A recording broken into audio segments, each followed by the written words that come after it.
Ano ba yan? Si Mama, lagi na lang ako inuutosan na pupunta ng bundok para manghanap ng prutas. Saan ba ako makakakita nito ng prutas? Dun banda, punta nga ako para may makita akong prutas. Wala namang prutas dito ah. Wala akong nakikita. Ano ba yan? Paano ako makakauwi nito? Wala akong dalang prutas. Maghahanap ako ng gagamba. Kaso, wala akong kasama. Alam ko na. Puntahan ko si Berto. Baka wala siyang gagawin. Yayayain ko na lang siya. Uy, ayun pala si Berto. Puntahan ko nga. Berto, wala ka bang gagawin ngayon? Wala. Tara, maghahanap tayo ng gagamba. Sige. Tara, punta na tayo dun.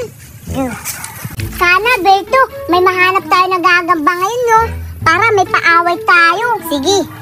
Tara, punta tayo dun. Baka may gagamba. Ricardo, dun tayo. May puno. Oo nga, Berto. Tara, punta tayo dun. Sige. Ay, sa wakas, may nakita na ako. Pero kaso parang hindi naman prutas yun. Parang itlog. Puntahan ko nga. Wow! Hala, ano kaya to? Ang laki namang itlog. Oo nga, parang itlog nga siya. Ba't kulay itim? Di ba yung itlog dapat kulay puti? Bakit maitim to? Tsaka may mga yelo sa loob. Hala,